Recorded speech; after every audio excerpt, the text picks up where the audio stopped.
Здраво на сите, јас сум читачот и добре дојдовте на мојот канал. Во ова видео ќе зборувам за силен штркот од Марко Цепенков. Интересно е што во книжевноста на многу земји може да најдеме ликови кои што со текот на времето станале толку познати и толку си заживеале меѓу читателството и меѓу народот што се стекнале со еден култен статус. И интересно е што некои од тие ликови станале толку познати што буквално ги напуштиле границите на една национална книжевност и станале дел од светското книжевно наследство. Например, ако го земеме Пинокио како пример, може да кажеме дека Пинокио е италијански лик или италијанска приказна, затоа што Карло Колоди, писателот на тој роман, е италијанец. Меѓутоа, со текот на времето, Пинокио ја напушта таа, да речам, национална литература и станува светски лик и познат низ целиот свет. Да речеме, може би, ако се свртиме кон Алиса, од Алиса во земјата на чудата, да, тоа е англиска приказна. Луис Керол живее во Оксфорд и живее во Англија и може да кажеме дека Алиса е англиски лик, меѓутоа Алиса оди многу подалеку од Англија и тој роман и тој книжевен лик е познат низ целиот свет.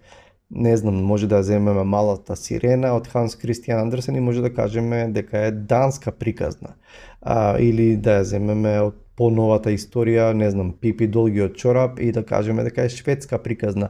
Меѓутоа тие не останале во границите на тие книжевности и станале светски ликови кои што сите ги знаеме. И тоа ова се само неколку примери.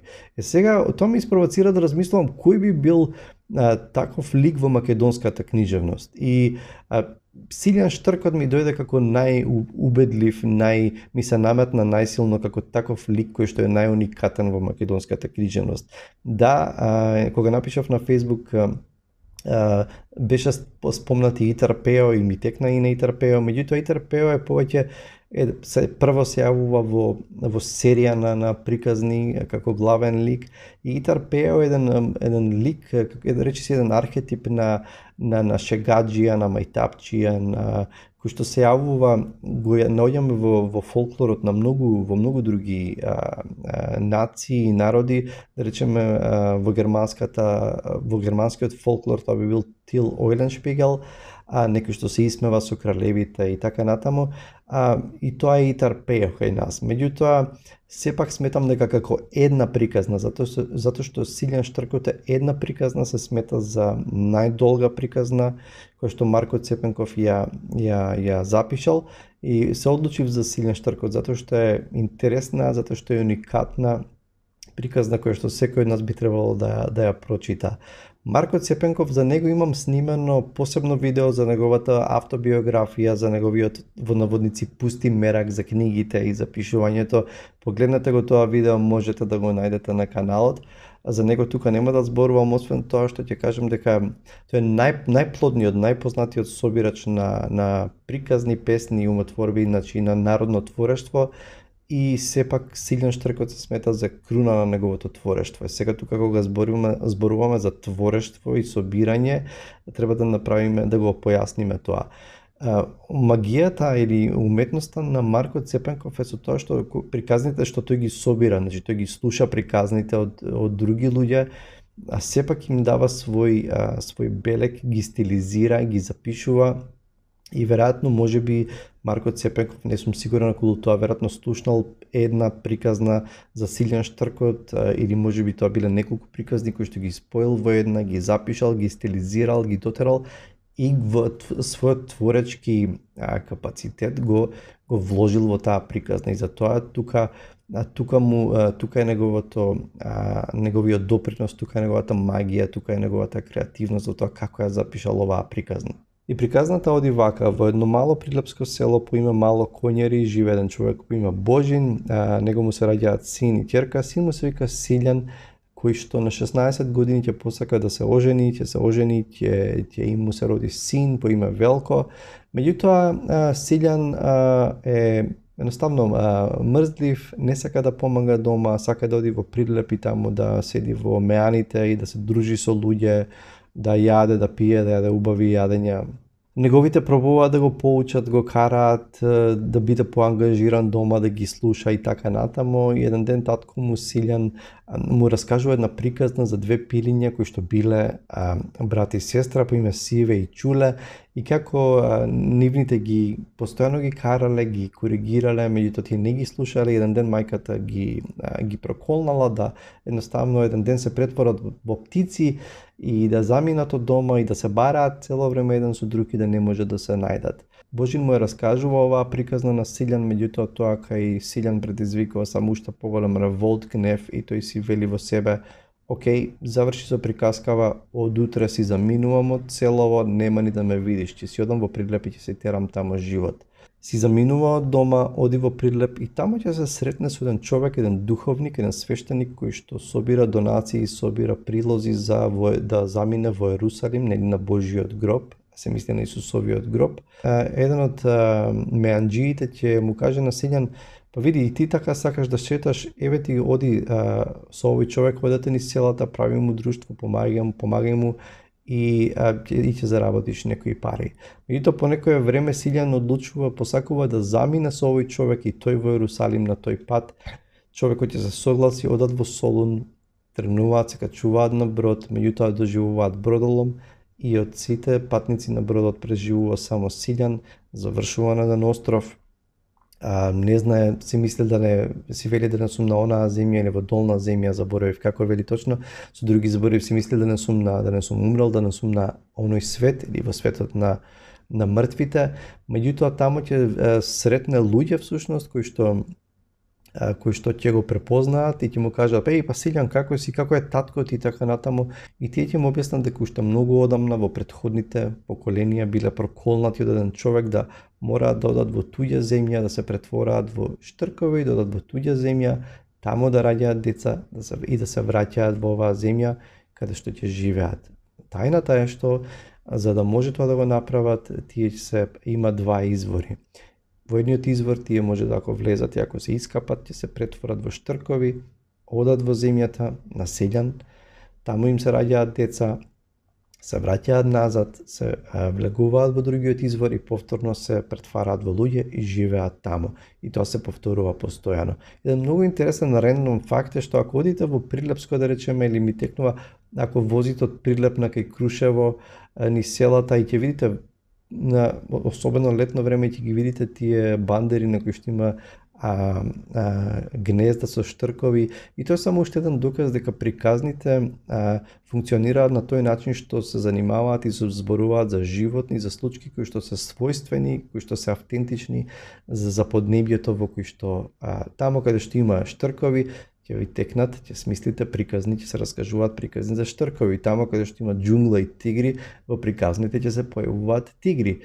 Тие ќе му речат дека не мора да очајува, може кога ќе дојде времето додат на кај Прилеп да си стави во едно шише од таа вода, да влезе, да се претвори во штрк, кој ќе стигне тамо, да се посипе со таа вода и повторно ќе стане човек.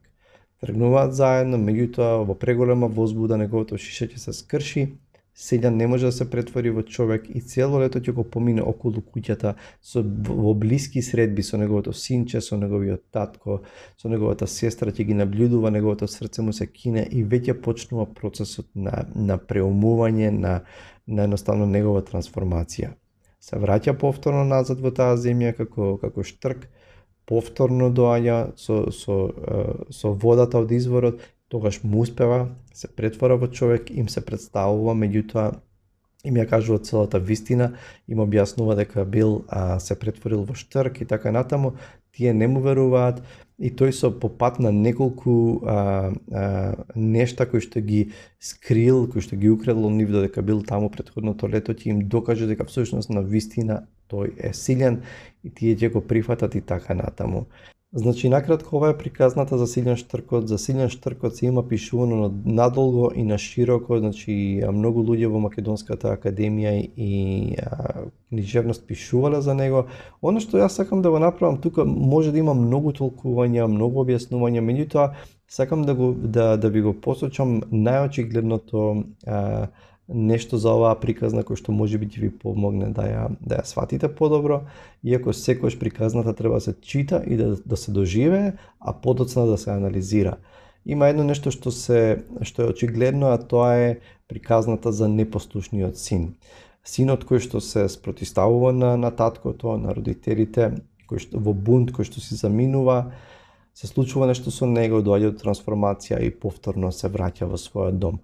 Например, ме потсетува исто така на библиската приказна за загубениот син, кога еден татко има двајца синови, им го дава наследството, им го дели уште додека е жив.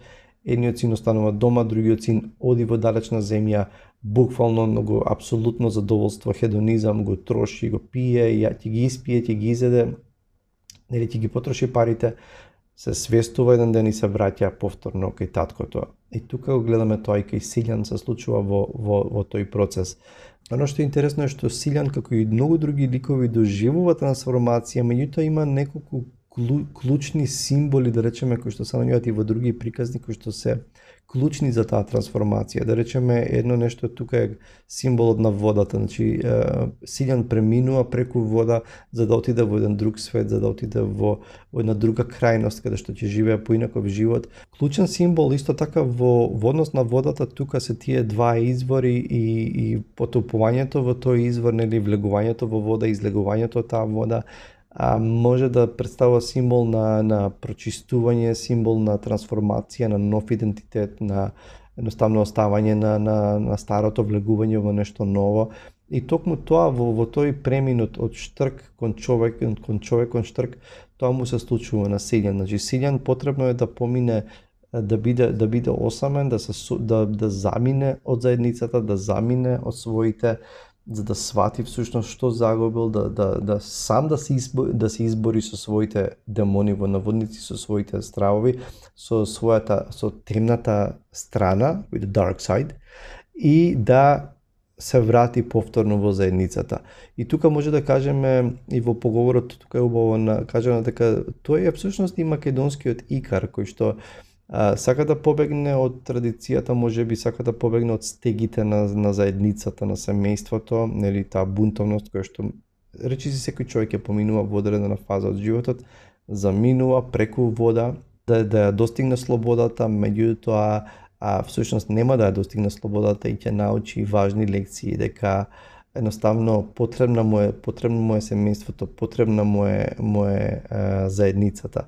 И меѓутоа интересно е што тој пат мора сам да го изоди и речиси е тој пат на индивидуација или на настанување свој човек, на секој од нас да стане поединец, кој што нема да зависи од волјата на другите, потребно е сам да тргне по тој пат, да се избори и повторно да свати дека му се потребни другите и да се врати повторно во заедницата, која секако со радост го прима.